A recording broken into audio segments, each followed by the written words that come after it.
Bien, bonjour à ceux que je n'ai pas salués ce matin. Très heureux de partager la parole de Dieu, de revoir le peuple de Dieu, de voir les frères et sœurs de Saint-Pierre. Et je vois aussi qu'il y a des personnes nouvelles, donc l'œuvre continue et c'est formidable. Alors, le titre du message ce matin, c'est que nous devons être des guerriers, des conquérants. La vie chrétienne, c'est pas facile.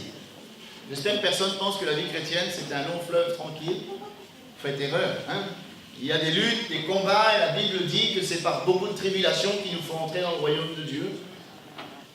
Et il faut toujours avancer, toujours conquérir du terrain, conquérir la connaissance de Jésus, la connaissance de la parole de Dieu, conquérir les victoires, conquérir plein de choses. En fin de compte, la vie chrétienne, c'est une succession de conquêtes. On doit conquérir le pays. Et on va se servir d'un texte dans Josué, parce que le livre de Josué est particulier. Le livre de Josué, c'est un livre de conquête. Et le peuple de Dieu, après avoir été conduit par Moïse, est conduit par Josué. Et Josué avait la responsabilité d'emmener le peuple de Dieu à la conquête du pays de Canaan. Et Dieu avait laissé des consignes, pas de cohabitation avec les Cananéens, les Héviens, les Jébusiens. Il fallait conquérir le pays, tout passer au fil de l'épée, tout dévoué par interdit, c'est-à-dire tout le trésor était pour Dieu. Et il ne devait pas avoir de mélange, de compromis, et il devait conquérir le terrain, le pays. Nous, ce n'est pas une ville qu'on va conquérir, c'est le royaume de Dieu. C'est la bénédiction en Jésus-Christ. Alors lisons le texte. Vous avez trouvé Josué 10, verset 29.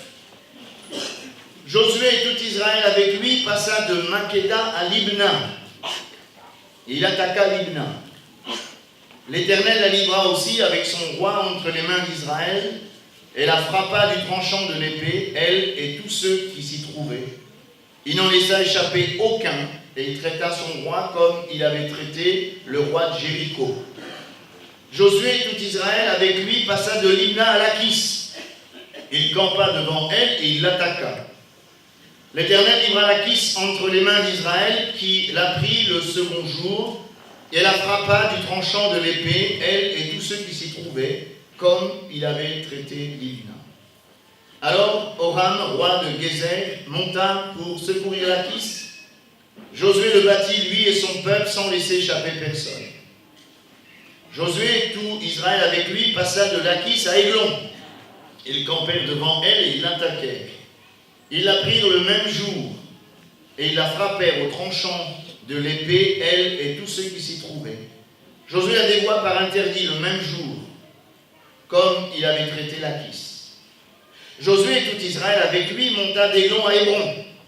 Ils l'attaquèrent, ils la prirent, et la frappèrent du tranchant de l'épée, elle, son roi, toutes les villes qui en dépendaient, et tous ceux qui s'y trouvaient.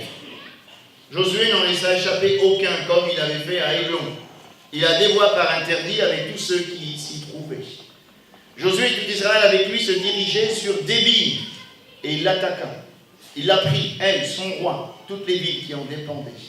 Et ils les frappèrent du tranchant de l'épée, et ils dévouèrent par interdit tous ceux qui s'y trouvaient, sans en laisser échapper aucun. Josué traita Débir et son roi comme il avait traité Hébron et comme il avait traité Libna et son roi. Josué bâtit tout le pays, la montagne, le midi, la plaine, les coteaux, et en bâtit tous les rois. Il ne laissa échapper personne, il dévoua par interdit ceux qui respiraient comme l'avait ordonné l'Éternel, le Dieu d'Israël. Josué les bâtit de Kadès Bernéa à Gaza, il bâtit tout le pays de Gozan jusqu'à Gabaon. Josué prit en même temps tous ses rois et leurs pays, car l'Éternel, le Dieu d'Israël, combattait pour Israël. Et Josué et tout Israël avec lui retourna au camp à Gilgal. Voilà Dieu. La particularité du livre de Josué, c'est un tournant de l'histoire. Ils arrivent après avoir passé le Jourdain. Il fallait qu'ils puissent prendre possession du pays. Ça n'a pas été facile. Et l'avantage, c'est que ce n'était pas eux qui allaient avec leur propre force. Il est dit que le Dieu d'Israël combattait pour son peuple. C'est Dieu qui a planissé les sentiers sur le passage d'Israël. Et il ne devait pas faire de compromis, mais tout passer au fil de l'épée et dévoué par interdit. C'est-à-dire que tout ce qu'il devait saisir comme trésor était dévoué à l'Éternel. Et puis, il n'y avait pas de pitié. Pas de pitié. Israël ne devait pas laisser les peuples de Canaan dans le pays de peur, parce que Dieu voyait plus loin. Il savait, l'Éternel, que s'ils avaient là laissé au milieu du peuple d'Israël, eh bien ces nations, qu'un jour Israël allait adorer Dieu de Canaan. C'est ce qui s'est passé lorsqu'il y a eu un compromis. Il savait que les jeunes filles et les jeunes garçons allaient se marier avec un peuple autre que Israël. Alors Dieu avait prévenu, il ne fallait pas de compromis. Le peuple d'Israël, conduit par Josué, eh bien, était en conquête. Il y avait là un véritable combat. Et il y avait un mot d'ordre dans ce combat. Il fallait... Et voilà, ça ne marche pas. Ça marche. Avancer, avancer, avancer. Parce que peut-être qu'une fois qu'ils avaient battu cette première ville, ils auraient pu dire, ce terrain est formidable, on a déjà avancé, il faut s'arrêter. On dirait qu'ils avaient encore plus soif de conquérir. N'est-ce pas ce qui doit nous animer, frères et sœurs? On peut se contenter de ce que nous avons en disant, ah, je suis sauvé, j'ai été baptisé d'eau, baptisé du Saint-Esprit, c'est bon. Mais je crois que nous devrions tous avoir l'esprit de conquérant en ayant toujours soif de Jésus, toujours soif de victoire, toujours soif de progrès. Nous voulons connaître encore plus Jésus. Nous voulons connaître encore plus la parole de Dieu. Nous voulons faire des progrès, avoir soif. Nous ne nous contentons jamais de nos acquis. Il y a cette tentation spirituelle qui voudrait dire, oh, eh bien là, c'est bon, ce lieu est redoutable. Mais dans le Proverbe, il est écrit un peu d'assouplissement, un peu de laisser aller, et la ruine nous surprendra subitement. Il y a dans notre cœur, il devrait y avoir dans notre cœur comme un leitmotiv. Je veux plus de Jésus, plus de victoire. Je veux être un guerrier pour Jésus. Alléluia. Jamais s'arrêter. Ne te contente pas de ce que tu as. On l'a entendu un peu ce matin dans le don spirituel. Ensuite, pas de compromis. On avance sans compromis. C'est bien ce que Dieu a dit à Israël. Pas de compromis, pas de mélange. J'aimerais te dire, mon frère, ma soeur, qu'à chaque fois que tu fais un compromis avec le monde, avec le péché, que tu joues avec, tu es en train de tenter le Seigneur, tu n'avances plus. Le jour où nous permettons à certains compromis de s'installer dans notre vie chrétienne, nous n'avançons plus. Or, dans l'œuvre de Dieu, soit on avance, soit on recule, mais il n'y a pas de position stationnaire. Si Israël faisait un compromis, il perdait du terrain. Notre vocation, c'est de gagner du terrain pour Dieu. C'est gagner du terrain dans le royaume de Dieu. Et chaque hémorragie dans notre vie va nous faire reculer, va nous affaiblir. Est-ce qu'on réalise ce matin que notre Dieu est saint? Que chaque péché qu'on va tolérer dans notre vie est comme une hémorragie qui va nous ralentir? Pas de compromis. Avancer sans compromis. Avancer sans regarder en arrière. Israël aurait pu être en admiration devant cette prise de Jéricho, une prise formidable, une muraille infranchissable. Ils ont eu une victoire extraordinaire. Ils auraient pu dire, waouh, c'est ce qui s'est passé un peu. Quand ils sont venus à Haï, ce petit village qu'ils ont méprisé, ils avaient les yeux rivés sur une victoire passée. Mais c'est pas ce qui pourrait nous guetter aussi tous. Oh, on a déjà eu de belles victoires, alléluia. Mais je crois que le meilleur est devant avec Jésus. Et on ne peut pas vivre scotché dans le passé. On ne peut pas vivre scotché dans les expériences passées. Parce qu'à un moment donné, nos expériences, elles seront loin, on va les oublier. Mais chaque jour est un jour nouveau. Chaque jour est un jour de victoire. Chaque jour, on doit progresser. Paul a bien dit, oubliant ce qui est en arrière, je me porte vers ce qui est devant. Il y a trop de chrétiens qui sont nostalgiques de leur passé glorieux. Le meilleur est devant avec Jésus. Ensuite, avancer. Oui, on avance. Étape par étape, victoire par victoire. Je crois que chaque étape de notre vie, la vie chrétienne, c'est une succession d'étapes. Et chaque expérience nous amène un peu plus près du but de Dieu dans notre vie. Dieu a un but pour notre vie. Vous êtes d'accord? Dieu a un plan pour chacune de nos vies, Dieu a un plan pour nos foyers, Dieu a un plan pour l'Église. Et c'est étape par étape. À chaque fois qu'on va faire une expérience avec le Seigneur, on s'approche un peu plus du but que Dieu a fixé pour nous. Il faut aller doucement, mais sûrement. Vous avez vu ici, c'était victoire après victoire. Il s'approchait du but, avoir conquéri tout Canaan. Ça n'a pas été facile, hein? Ça n'a pas été tout d'un coup. Victoire après victoire. Étape après étape. Alors, je réfléchis, et l'histoire d'Israël va nous être utile ce matin. Nous aussi, nous avons un combat à mener. Mais le combat que nous menons, il n'est pas charnel, il est spirituel. Et nous avons des luttes, nous avons des combats. Si le peuple d'Israël était conduit par Josué, nous sommes sous la bannière du Christ, qui est le rémunérateur de notre foi. Et nous devons prendre possession non pas d'une terre, de la terre, nous devons prendre possession du royaume de Dieu, des promesses de Dieu. Et comme dit l'apôtre Paul dans Éphésiens 6, ce n'est pas avec la chair et le sang que nous devons lutter, mais c'est contre les principautés, les autorités, les puissances spirituelles, puissances méchantes dans les lieux célestes. C'est un combat spirituel. Et si nous voulons progresser, si nous voulons grandir, nous devons mener un combat qui est spirituel.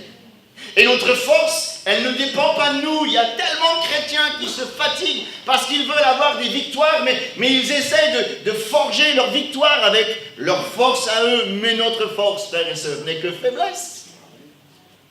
Je puis tout par celui qui me fortifie. C'est lui le Seigneur qui nous rend forts.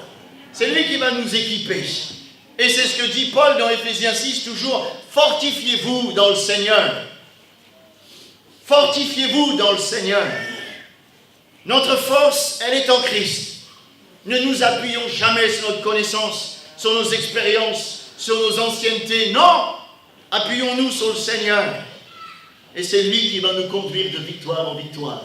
C'est lui qui va nous permettre de mener le bon combat. C'est lui qui va nous permettre de faire des progrès. C'est lui qui va nous permettre d'avancer. Alors, il y a 5 villes. 5 étapes dans la conquête du pays. Vous savez comme moi que les noms dans la Bible ont une signification. Il n'y a rien au hasard dans la Bible. Hein? Chaque nom a une signification. Il y a 5 villes. Libna, Lachis, Églon, Hébron, Débir. Et j'ai vu dans ces 5 villes 5 étapes de la vie chrétienne. 5 combats que nous devons mener. 5 victoires que nous devons remporter. On y va? On y va, il ne va pas? Oui. Allez, nous menons le combat. Premièrement, nous devons conquérir Libna. Libna, ça veut dire blancheur. En hébreu, Libna, c'est blancheur. Et Israël devait prendre Libna. Et je crois que c'est un combat que nous menons tous, la sanctification, sans laquelle nul ne verra le Seigneur. C'est un véritable combat, marcher dans la sanctification. Mais ce combat, il n'est pas charnel, il est spirituel. Nous devons tous rechercher la sanctification. C'est un véritable combat, parce que quand vous êtes résolus de ne pas vous souiller des mains du monde, le diable fait tout pour vous faire tomber. C'est le tentateur. C'est un combat qui n'est pas charnel, mais un combat qui est utile. C'est la clé de la victoire, la sanctification. C'est pour ça qu'il faut qu'on soit des conquérants pour le Seigneur. Il est dit dans Hébreux 12, 14, recherchez la paix avec tous et la sanctification, sans laquelle nul ne verra le Seigneur. Je crois que c'est important, faites-en une priorité dans votre vie. Recherchez la sainteté de Dieu, que celui qui s'approche de Dieu s'éloigne de toute iniquité. Sans la sanctification, nous serons toujours dans la défaite, dans la médiocrité. On ne va pas faire de progrès. Mais la sainteté rouvre un boulevard sur la bénédiction de Dieu. Alléluia. Alors, je me suis posé une question, mais comment mener ce combat? Il y a des choses que nous devons réaliser. Premièrement, c'est Dieu qui agit en nous. Il est dit dans 1 Thessaloniciens 5, que le Dieu de paix vous sanctifie lui-même tout entier, que tout votre être, l'esprit, l'âme, le corps, soit conservé irrépréhensible lors de l'avènement de notre Seigneur Jésus-Christ. Celui qui vous a appelé est fidèle et c'est lui qui le fera. C'est intéressant de savoir que Dieu veut notre sanctification. Dans Romains, il est dit que ceux que Dieu a choisis, il les a aussi prédestinés à être semblables à Jésus. Il va nous façonner. Comment Dieu va nous façonner? Et là, c'est peut-être le plus difficile à accepter, mais c'est une réalité. Par nos épreuves. Toute chose concourt au bien de ceux qui aiment Dieu. Tout ce qui nous arrive, Dieu a un plan. Tout ce qui nous arrive, Dieu le permet, afin d'être modelé à l'image de Jésus-Christ. Il y avait une jeune sœur qui venait de se convertir. Elle était toute jeune dans la foi, dans une incompréhension terrible, dans un doute terrible. Pourquoi Dieu permet cette épreuve? Pourquoi Dieu m'a abandonné? Alors elle est partie voir sa grand-mère. Mais une grand-mère fidèle, pieuse, attachée au Seigneur, une femme de foi. Mais même il ne comprend plus rien. Pourquoi Dieu l'abandonne à moi dans l'épreuve? Attends, mon enfant, maman t'a haut. Le grand-mère, elle prend 3 casseroles. Mais ça fait à manger là, mais je suis en train de te parler de mon épreuve. Bouge pas. Dans chaque casserole, elle a mis de l'eau. Dans la première casserole, elle a mis un œuf. Dans la deuxième casserole, elle a mis une carotte. Dans la troisième casserole, elle a mis du café. Mais ça fait un salade russe, quoi. Non, bouge pas. Au bout de 10 minutes, elle a pris l'œuf, elle l'a jeté par terre. Et un œuf dur, ça rebondit. Elle a dit, tu vois, Dieu permet l'épreuve pour t'endurcir. Parce que tu es fragile, comme un œuf. Mais que l'épreuve, ça va t'endurcir. C'est pas ça que Dieu veut faire avec nous? Dans l'épreuve, Dieu nous fortifie, nous encourage, nous rend inébranlables. Alléluia. Tu vois, cette carotte, avant de la mettre dans l'eau chaude, elle était dure, rigide. Mais là, elle est souple, elle est maniable. C'est pour ça que Dieu permet l'épreuve, pour nous attendrir dans notre caractère. Croire à Dieu? Vous n'êtes pas d'accord? Oui. Alléluia. Tu vois, le café, s'il n'y avait pas d'eau chaude, on n'aurait pas senti l'odeur du café. Chaque épreuve, c'est pour révéler l'odeur de Christ dans ta vie. Amen. Et dans chaque situation, Dieu va nous façonner, nous transformer, nous sanctifier. Toute chose concourt au bien de ceux qui aiment Dieu. Peut-être que toi, tu te sens incompris dans ce qui t'arrive. Mais essaie de regarder l'épreuve comme Dieu la voit. Toi, tu la vois comme une source de découragement. Tu la vois comme une source d'incompréhension. Mais si ce matin tu demandes le regard de Dieu, tu vas comprendre que Dieu est en train d'agir dans ton cœur, dans ta vie, te façonner ton caractère pour que tu ailles plus loin. Amen. Alléluia. Dieu agit nous-mêmes. Ensuite, merci Seigneur, Jésus-Christ intercède pour nous. Eh oui. Mais lui, parce qu'il demeure éternellement, possède un sacerdoce qui n'est pas transmissible. C'est aussi pour cela qu'il peut sauver parfaitement ceux qui s'approchent de Dieu par lui, étant toujours vivant, pour intercéder en leur faveur. Est-ce qu'on réalise que Jésus, il est à la droite du Père et il intercède pour nous? D'après vous, moi je me suis posé la question, qu'est-ce que Jésus demande à Dieu à notre égard? Protège-le, le pauvre petit, c'est le mien. Protège-le de l'épreuve. Oh, ce pauvre petit, on va le dresser donc. Vous pensez que Dieu prie comme ça?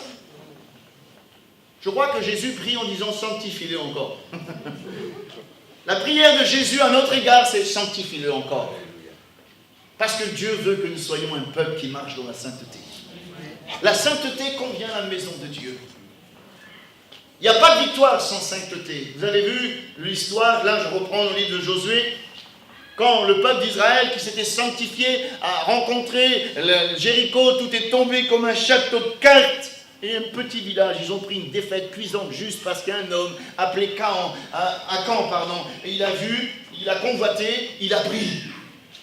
Voilà le processus. J'ai vu, j'ai convoité, j'ai pris. Qu'est-ce qu'il a pris? Un lingot d'argent, un manteau de chinéa. Ça a été la catastrophe, ça a été l'échec, parce qu'il n'y avait plus de sanctification. Je crois que la sanctification est utile pour faire des progrès. Vous voulez faire des progrès dans l'œuvre de Dieu? Sanctifiez vos cœurs. Demandons à Jésus de nous aider à nous sanctifier encore. Et puis il y a l'action du Saint-Esprit, bien sûr. Le Saint-Esprit, il est dit dans Romains 8,13, si vous vivez selon la chair, vous mourrez, mais si c'est par l'Esprit, vous faites mourir les actions du corps, vous vivrez. Et si nous voulons mener le combat contre l'hymna, nous devons être remplis du Saint-Esprit. plus que le baptême, être rempli, c'est-à-dire sous le contrôle, sous l'autorité, sous la domination du Saint-Esprit. Le Saint-Esprit va contrôler mes paroles, mes pensées, mes actions, mon regard, mon service, tout. Et jamais, entendez-moi bien, jamais le Saint-Esprit nous amènera dans la désobéissance. Jamais le Saint-Esprit nous emmènera dans le péché. Jamais le Saint-Esprit nous emmènera loin de la volonté de Dieu. En étant remplis du Saint-Esprit, nous ferons des progrès avec le Seigneur. Faites-en une priorité, frères et sœurs. Que Dieu nous remplisse du Saint-Esprit encore et encore. C'est la clé du succès. Soyez continuellement en train d'être remplis du Saint-Esprit. C'est ce que ça veut dire. C'est pas simplement parler en langue pendant 2 heures. C'est se laisser reprendre par le Saint-Esprit. Se laisser façonner par le Saint-Esprit. Ne pas l'attrister, ne pas lui mentir, ne pas lui résister. Et puis il y a la parole de Dieu, bien sûr. Ça ne marche plus. Au secours. Voilà. La parole de Dieu. Sanctifie-les par ta vérité, ta parole est la vérité. Si nous voulons remporter le combat de la sanctification, c'est la parole de Dieu qui nous rend forts. Jeunes gens, vous êtes forts parce que la parole de Dieu habite abondamment en vous. Cette parole, parfois, on se lasse, au début on la dévore et après on se lasse, mais réalisons ce matin que cette parole a un pouvoir extraordinaire. Elle renouvelle notre intelligence. Elle nous donne du discernement. Elle nous donne une intelligence renouvelée.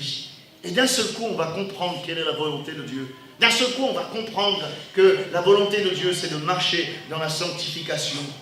Et juste un peu avant cette lecture, un peu au début du livre de Josué, que ce livre de loi ne s'éloigne pas de ta bouche, médite-le jour et nuit pour agir fidèlement selon tout ce qui est écrit. C'est alors que tu auras du succès dans tes entreprises. C'est alors que tu réussiras. Tu veux connaître la vie abondante? Applique ton cœur à méditer la parole de Dieu, à la vivre, à la mettre en pratique. L'obéissance vaut mieux que tous les sacrifices. Le mot sacrifice ici, c'est nos efforts. Ce combat, il n'est pas charnel. Et à l'image du peuple d'Israël, prenons possession ce matin de Libna. Il faut marcher dans la sanctification. Il faut rechercher la sainteté de Dieu. Et puis, on va dire, ok, ils auraient pu prendre une semaine de congé parce que c'était fatigant de prendre Libna. Mais j'ai vu dans la parole de Dieu que le jour même, ils se sont attaqués à un deuxième combat. Vas-y, tourne alors. Fais-le pour moi parce que... Voilà. L'Akis. Et sitôt Libna tombait, ils auraient pu dire, bon, on est fatigué, repos. Non, ils étaient toujours dans le combat. J'aimerais vous dire que notre adversaire, il n'est jamais en congé. Il ne connaît pas les 35 heures. Il est toujours à la brèche, cherchant le moment favorable. C'est pour ça que nous ne nous relâchons jamais, frères et sœurs. Sonnons toujours à la brèche. L'Akis. L'Akis, ça veut dire sauvage, obstiné. Et je vois à travers cette ville, l'Akis, qui veut dire sauvage, obstiné, un combat contre les œuvres de la chair. Parce que les œuvres de la chair, c'est quand même obstiné, non? Vous chassez le naturel par la porte, il rentre par la fenêtre. C'est un combat qu'on n'aura jamais fini, la chair. C'est pourquoi il faut être des conquérants. Or, ceux qui disent selon la chair ne sauraient plaire à Dieu. On a un combat à mener tous, nous sommes charnels. Ce n'est pas l'Esprit de Dieu qui va nous tenter, parce que l'Esprit de Dieu ne tente personne, mais c'est cette chair qui va nous pousser à pécher contre Dieu. C'est ce côté charnel qui va nous pousser à désobéir à Dieu. C'est quoi les œuvres de la chair? Oh, mais la parole de Dieu parle d'elle-même. Juste en lisant Galates 5, 19, 21, on a toute l'énumération. Les œuvres de la chair sont évidentes. L'impudicité, c'est-à-dire le dérèglement charnel. Des choses qui ne sont pas dans la droiture. L'impureté, la dissolution, l'idolâtrie, la magie, les inimitiés, les querelles, les jalousies, les inimosités, les disputes, les divisions, les sectes, l'envie, l'ivrognerie, les acceptables, les choses semblables. Et Paul dira ceci, je vous dis d'avance que ceux qui commettent de telles choses ne pourront pas hériter le royaume de Dieu, donc on ne peut pas avancer. C'est un combat, la chair. C'est à chaque fois qu'on va se relâcher dans la vie chrétienne, la chair revient au galop. C'est pour ça que dans le psaume, il est dit, je fais le tour de ton autel. Tous les jours, nous devons venir à la croix. Comment mener le combat contre la chair? Vas-y, tourne-le s'il te plaît. Voilà, merci. Comment mener le combat contre la chair? Et dans Éphésiens 6, lorsqu'il est dit que nous n'avons pas à lutter contre les principautés de la chair et le sang, mais contre les principautés de ténèbres, il y a là une armure. C'est l'armure du chrétien. Je crois que Paul, quand il a écrit ce passage d'Éphésiens, il devait penser à un soldat romain qui était équipé de la tête aux pieds. Il parlera de la ceinture, la cuirasse de justice, le zèle que donne l'évangile de paix, le bouclier de la foi, le casque du salut, l'épée de l'esprit, la prière. Chaque matin, nous devons passer à l'armurerie de Dieu. Premièrement, la ceinture pour vérité. Quand on marche dans la vérité, on a de l'assurance, non? Vous avez remarqué, quand quelqu'un marche dans le mensonge, il a toujours peur d'être pris la main dans le sac. Hein? C'est qui ment depuis le commencement? C'est le diable, il parle de son propre chef. En marchant dans la vérité, nous sommes dans le camp de Dieu. La parole de Dieu est la vérité. Jésus est la vérité.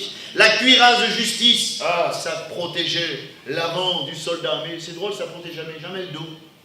Ça montre que nous ne devons jamais faire demi-tour face à l'ennemi. Et notre justice, c'est Dieu, c'est Jésus-Christ. Le zèle que donne l'évangile de paix, servons le Seigneur. Le bouclier de la foi, c'est la parole de Dieu, on se cache. Le casque du salut, ça protège nos pensées. L'épée de l'esprit, c'est la parole de Dieu. Il est écrit. La prière, si un chrétien ne prie pas, je ne vais pas dire ne fait la prière, mais qui est une vie de prière, il va grandir, il va progresser. À chaque fois qu'un chrétien ne prie plus, qui n'a plus de communion avec son Seigneur, la chair reprend le dessus.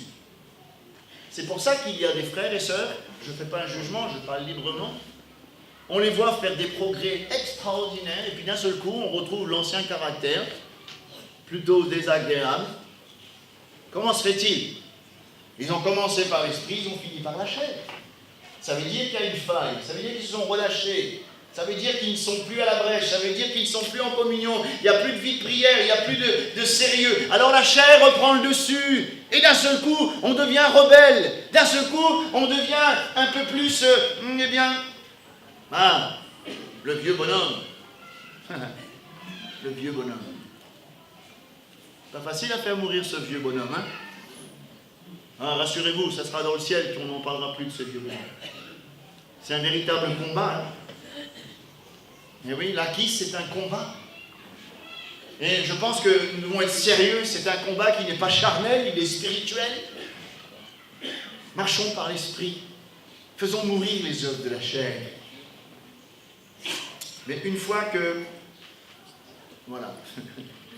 Maintenant je touche plus, ça tombe tout seul. Alléluia. Une fois que l'acquis est tombé, il fallait faire tomber Aiglon. Alors Aiglon, j'ai regardé dans le dictionnaire biblique, ça voulait dire jeune taureau. C'est intéressant. Et je crois que dans le jeune taureau, nous pouvons voir l'idée du service dans la soumission. C'est un combat aussi, le service, n'est-ce pas? Et oui. Et là encore, il faut être violent. Il faut qu'on soit des conquérants pour le Seigneur. Savez-vous pourquoi? Parce que le diable, notre adversaire, l'adversaire de notre âme, il voudrait tellement nous voir oisifs. Il est bon là. Allez pas trop loin, ça me fait penser à ce qui s'est passé avec Moïse et Pharaon. Allez-y, mais allez-y pas trop loin. Ne te consacre pas trop. C'est bon là. Il va tout faire pour nous empêcher de servir Dieu. Pourtant, si on réalise notre vocation, c'est de servir notre roi, non? Ta destinée, mon frère, ma soeur, depuis que tu es sauvé, c'est de servir ton Seigneur. Comment le diable fait-il pour nous empêcher de servir Dieu? Il va toujours donner des arguments. J'ai pas le temps. Avez-vous remarqué que nous sommes toujours en train de courir? Travail, ceci, cela, les enfants, les courses, un peu de sport, parce qu'il faut bien qu'on se retienne un peu, allez, un peu de ceci, un peu de cela. Mais tu n'as pas le temps. Je crois que si on ne prend pas le temps nous prend.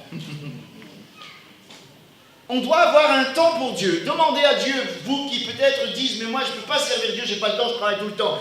Arrête-toi un instant, Seigneur, tu vois mon emploi du temps là? Ben, je te mets en premier. Aide-moi à gérer mon emploi du temps. Aide-moi à gérer mon agenda. On a tous des agendas de ministres. Il faut avoir des rendez-vous 3 semaines à l'avance pour nous trouver, parce qu'on est trop occupés. Et le diable, il aime ça. Il veut nous dire, vous voulez des occupations, il va vous en donner tant qu'il veut. Lui, il en a plein. Faisons les choses à l'envers. Servons d'abord le Seigneur. Et du temps, vous allez voir qu'à la fin de la journée, de toute façon, 24 heures, c'est 24 heures, il ne va pas rajouter 2 heures, le Seigneur. Hein? Mais si on sert d'abord le Seigneur, Dieu va multiplier notre temps. À la fin de la journée, on aura accompli 2 fois plus de choses. Au commencement, Dieu. Ensuite, il y a un autre argument. Tu n'es pas capable. Oh. On peut toujours se cacher derrière nos incapacités. Mais Paul dira ceci, notre capacité ne vient pas de nous, mais elle vient de Dieu. Et Dieu œuvre en nous avant de pouvoir agir au travers de nous. C'est lui qui nous rend capables. Va avec cette force que tu as. Ça me fait penser à Gédéon quand Dieu l'a choisi pour être un libérateur pour Israël.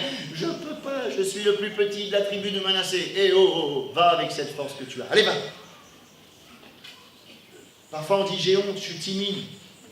Comme Moïse. Hein. C'est pas la parole facile. Hein.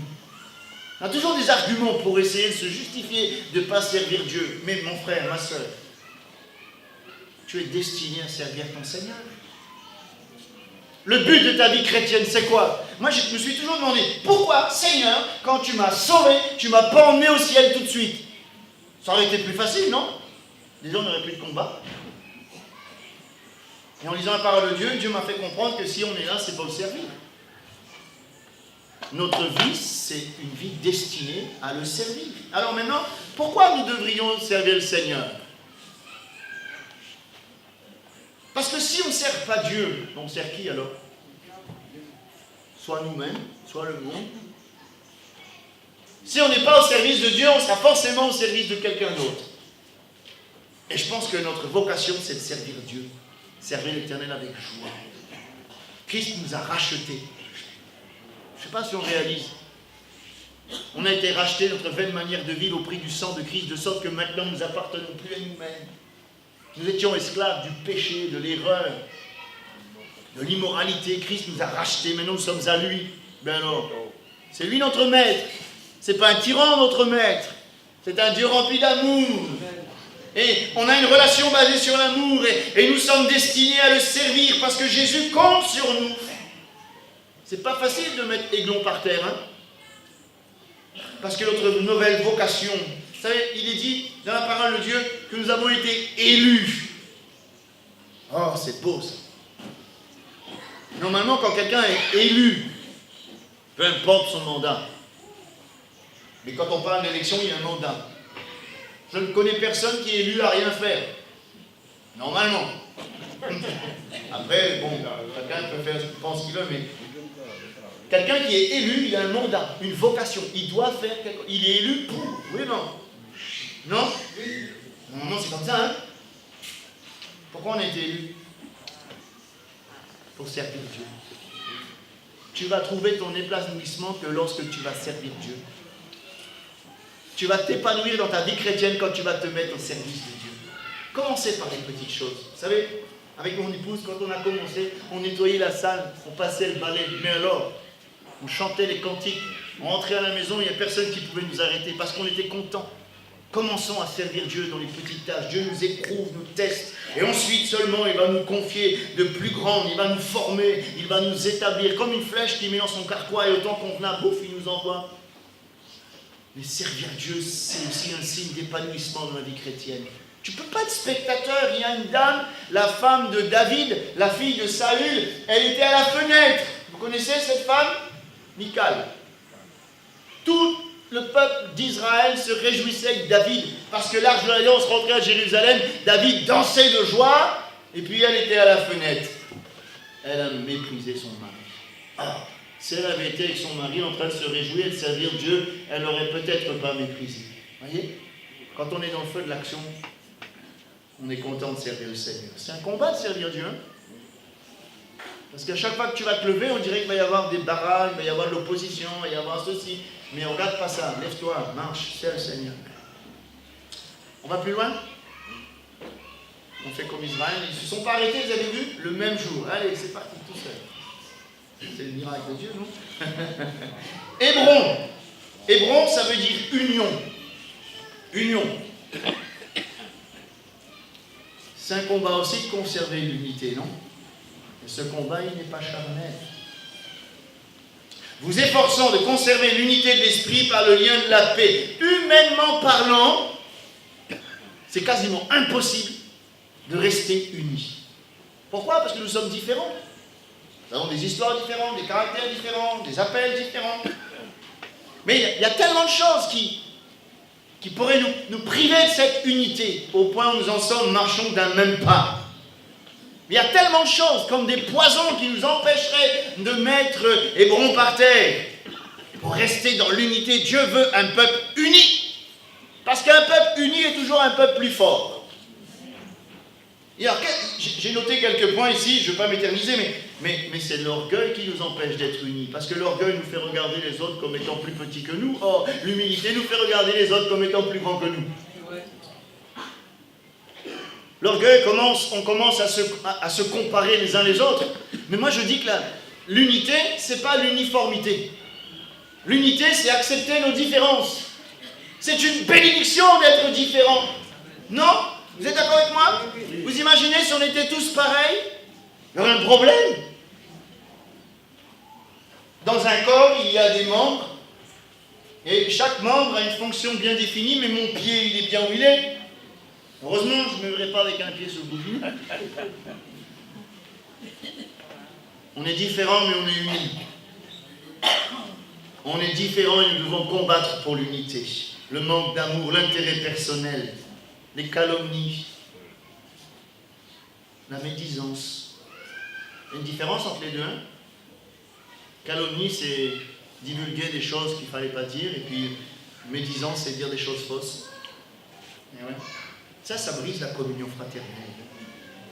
Et je pense que c'est un véritable combat, mettre Hébron par terre. Parce que le diable, lui, il a une leitmotiv, hein, diviser pour mieux régner. Il va utiliser toutes sortes de moyens pour nous séparer. Mais Jésus, lui, il avait compris cela, et c'est pour ça que dans Jean 17, il va prier. Ce n'est pas pour eux seulement que je prie, mais encore pour ceux qui croiront en moi par leur parole, afin qu'ils soient un. Comme toi, Père, tu es en moi, et comme je suis en toi, afin qu'eux aussi soient un en nous, et que le monde croit que tu m'as envoyé. Donc Jésus a prié pour que le peuple de Dieu soit uni. Et parfois, il faut être assez humble pour reconnaître et se pardonner mutuellement. Je pense que le pardon est un ciment incroyable qui va garder le peuple uni. Alors, quels sont les bénéfices de cette unité? Vas-y. Merci. La Bible dit-elle pas que lorsque 2 ou 3 s'accordent pour demander quelque chose, parce qu'on peut être rassemblés dans une même salle, mais si on n'est pas unis de cœur, notre prière n'a aucun poids. Quand je vois dans l'église primitive, il y avait de l'adversité, il y avait de l'opposition, on les frappait, on les mettait en prison. Mais quand ils étaient dans une réunion de prière, tous comme un accord élevaient la voix, le lieu où ils étaient tremblants, ils étaient tous remplis du Saint-Esprit, et Dieu agissait avec puissance. Vous comprenez pourquoi le diable veut toujours mettre la zizanie? Pour qu'on puisse ne pas être unis, afin que la vie de prière de l'Église perde de sa puissance. Pourquoi elle met la zizanie entre le mari et la femme? Afin que vous priez dans votre maison, il n'y a aucun effet. Mais en restant unis, notre prière a un poids. Il y aura un témoignage. Jésus l'a dit, hein, afin que le monde croie. Vous savez, les gens du monde, ils nous regardent. Hein? Ouais. Puis l'unité amène le Saint-Esprit à agir avec puissance. Un des symboles du Saint-Esprit, c'est la colombe. C'est un petit oiseau joli, la colombe, hein, mais elle n'aime pas quand il y a de désordre. Vous avez remarqué? La colombe, elle est là, elle vole, elle s'en va. Le diable, il a compris ça. Dès qu'il y a du désordre, dès qu'il y a des choses qui vont pas, le Saint-Esprit, il est attristé. Dans l'unité, le Saint-Esprit agit avec puissance. Et nous voulons voir un peuple de Dieu rempli de l'Esprit, rempli de force, rempli de puissance. C'est pas facile, hein, de mettre Hébron par terre, mais ce combat, il n'est pas charnel. il est spirituel. Nous devons mener ce combat de conserver l'unité par les liens de la paix, afin d'être un peuple qui triomphe, un peuple qui gagne du terrain, un peuple qui va conquérir les promesses de Jésus. Alléluia. Et enfin, débir. Oh, ça veut dire oracle. Débir, ça veut dire celui qui parle. C'est aussi un combat, hein? Celui qui parle. Ça voudrait, c'est quoi notre débir? Et là encore, je crois qu'il faut être des conquérants. C'est un combat qui n'est pas charnel, il est spirituel. Jésus nous a donné son Saint-Esprit afin d'être des témoins. Parlez. Avez-vous remarqué qu'à chaque fois que vous voulez témoigner, il y a toujours quelque chose qui vous bloque? Même moi, des fois, ça m'arrive, hein, je ne suis pas plus qu'un autre. Dernièrement, j'étais chez le coiffeur, je me suis retrouvé avec des coiffeurs, mais il y en a partout, même des jeunes qui font coiffeur, ok, j'arrive. Ils étaient tous en train de raconter des choses. Vous êtes très croyants, hein, mais je n'ai pas pu dire autre chose, c'est terrible. Et je m'en voulais après, de sorte que je suis reparti. Quelques temps après, je suis allé même coiffeur, j'ai dit cette fois-ci, j'ouvre ma bouche et j'ai pu prêcher les paroles de Dieu. Mais à chaque fois qu'on va parler de l'évangile, à chaque fois qu'on va rendre témoignage, à chaque fois qu'on va témoigner, il y a un combat. C'est un combat de mettre des mires par terre. Mais ce n'est pas un combat charnel. C'est un combat spirituel. Est-ce que vous croyez qu'il y a encore beaucoup de gens à être sauvés dans la région? Sinon, on dit, c'est bon, il n'y a plus de place. Ben, plaise à Dieu qu'on fasse 4 cultes. Ça donnera du travail à votre pasteur, c'est bien.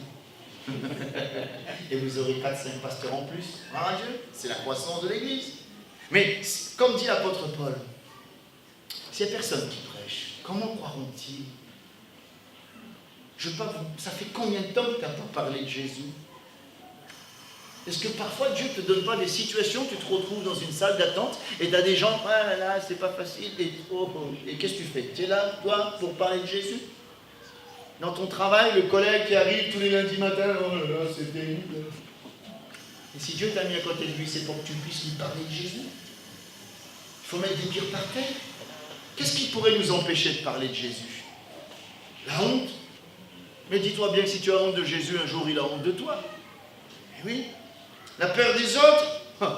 La peur d'être rejeté. Rassure-toi, ils ont rejeté Jésus, ils vont te rejeter quand même. Mais tu auras dit, si tu n'avertis pas le méchant qui meurt, je te réclamerai son sang. Peut-être que tu ne te trouves pas digne. Oh là là, mais tout est grâce. Voilà. Moïse aussi a dit, moi je bégaye.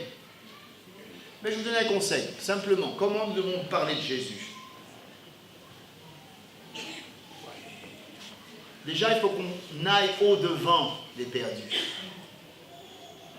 Des fois, quand quelqu'un est au bord du chemin, parce qu'ils sont un peu mauvais, on n'ose pas aller vers lui, parce qu'il est un peu pas comme nous, parce qu'il n'a pas la même culture, parce qu'il n'a pas la même... Et alors, Dieu veut le sauver. Et c'est à travers nous que Dieu veut agir. Bannissons la crainte. Bannissons la peur. Racontez votre témoignage. Regardez la Samaritaine. Elle n'a pas fait une école biblique spéciale témoignage. Elle a reçu Jésus, elle est allée dans son village. Venez voir, ne serait-ce pas le Christ? Quelqu'un qui m'a dit tout ce que j'ai fait. Et puis d'un seul coup, elle a rendu son témoignage. Elle a bouleversé sa ville. Plaise à Dieu que chaque chrétien bouleverse son quartier. Juste en rendant témoignage. Pas besoin de lui parler du millénium, de la Sainte Seine, de, je sais pas, de la sanctification. Vous va être noyé là-dedans. Nous, on a notre patois chrétien, Canaan. Entre nous, on parle de la sanctification, tout le monde dit Amen, mais allez dire ça à un inconverti, il regarde avec des yeux, il dit c'est quoi ça? Ne l'emmenez pas dans Daniel, dans l'Apocalypse, ou je sais quoi encore, ou dans Lévitique, il va se noyer. Hein? Rendez votre témoignage. Est-ce que Jésus vous a béni? Mais c'est pour que vous puissiez rendre témoignage. Simplement, j'étais malade, je m'en guéris. J'étais esclave de la drogue, Jésus m'a libéré. Et voilà. J'étais méchant, Jésus a changé mon cœur. Voilà, ça c'est un témoignage. Rendez témoignage, racontez les œuvres. N'entrons pas dans les débats religieux. Mais comme dit l'apôtre Paul, la prédication de la croix est une folie pour ceux qui périssent, mais est une puissance de Dieu pour le salut de quiconque croit. J'ai envie de dire, la croix, ça marche. Pourquoi Jésus est mort? C'est incroyable. Dans la région de Grand-Bois, tous les 15 jours, on va dans la ville. Et je me rends compte qu'il y a une ignorance. Mais il n'y a pas qu'à Grand-Bois, c'est partout, hein, dans tout le monde entier. Hein. On parle de la croix, et il dit, ouais, Jésus est mort sur la croix. Et tu sais pourquoi il est mort sur la croix? Non. Ben si toi, je vais t'expliquer. Et les cœurs s'ouvrent. La prédication de la croix. Puis surtout, laissons le Saint-Esprit. Parce que le combat de débiri n'est pas charnel, il est spirituel. Laissons le Saint-Esprit nous remplir. Vous savez, c'est formidable. Le Saint-Esprit nous donne toujours une parole appropriée. Parce que lui, Saint-Esprit, connaît le besoin de la personne en face de vous. Hein. Nous, on ne sait pas des fois. Hein. Il y a des gens qui se cachent derrière. Ça va, oui, ça va. En fait, ça ne va pas du tout. Mais ils n'ont pas envie de parler de leurs problèmes. Et toi, rempli du Saint-Esprit, tu sais qu'il y a un problème. Et Dieu te montre c'est quoi le problème. Et doucement, doucement, Dieu donnera les paroles qui vont pas toucher, pas en plein dans le mille. Parce que le Saint-Esprit connaît toutes choses. Alléluia. Et on a besoin d'être rempli du Saint-Esprit. Jérémie 4, 19. Je suis bouleversé, je me tords de douleur, mon cœur bat très fort, ce tumulte en moi, je ne peux me taire, car j'ai bien entendu le son du corps, le cri de guerre. On ne peut pas se taire. Il y a un défi, je ne sais pas si on se rend compte, l'heure est grave, leur viande ne pourra plus travailler, frères et sœurs. Oui. Avec la laïcité, ça va être de plus en plus compliqué de faire des campagnes d'évangélisation. Mais ce n'est pas avec les campagnes d'évangélisation qu'on va remporter des victoires pour le Seigneur. On doit le faire. On va le faire. Tant qu'on peut le faire, faisons-le. Mais c'est dans le témoignage personnel. Et nous sommes dans une situation d'urgence. Il y a une loi en France, hein, non-assistance en personne en danger. À personne en danger. Autour de nous, il y a des âmes qui sont en danger, parce que si on ne les avertit pas, elles vont aller en enfer. Notre rôle à nous, c'est de sonner de la trompette. Il faut mettre des bières par terre ce matin. Et qu'une armée se lève pour prêcher l'évangile. Alléluia. C'est un combat, la vie chrétienne. Hein. Il n'y a rien de facile. Alors, je termine. Le peuple d'Israël, conduit par Josué, était en conquête du pays, de victoire en victoire. Ce combat, c'est Dieu qui le menait pour eux. Ça veut dire qu'ils comptaient sur la grâce. Le combat que nous menons, il n'est pas charnel, il est spirituel. Et nous devons aussi, eh bien, remporter des victoires. J'aime bien ce texte. Avec Dieu, nous ferons des exploits.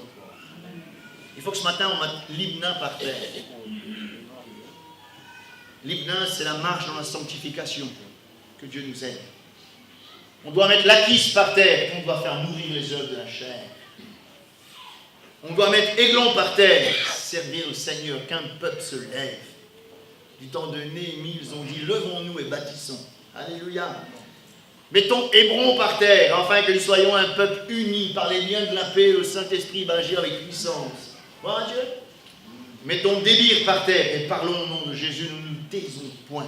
Si nous on se tait, il y en a d'autres qui vont parler, ils racontent des histoires, ils s'aiment livrer. Mais nous avons la bonne semence et nous voulons semer. Alléluia, de toute façon c'est Dieu qui fait croire. Que Dieu nous aide. Ne nous relâchons point. Parce qu'Israël, ils auraient pu dire, ben écoute, on a passé le Jourdain, c'est bon, hein. On est en Canaan, même s'ils étaient à la frontière, mais Dieu a dit non, avance, avance, fais des progrès. Il faut que tu remportes les victoires, tu chasses tous les habitants, pas de cohabitation, tu avances. Tu t'arrêtes pas, tu avances. Nous sommes destinés à avancer dans l'œuvre de Dieu, frères et sœurs. Ne nous relâchons pas, même si c'est dur. N'oubliez pas, ce sera le mot de la fin. Avec Jésus, le meilleur est devant. Amen. Allez, on bénit le Seigneur.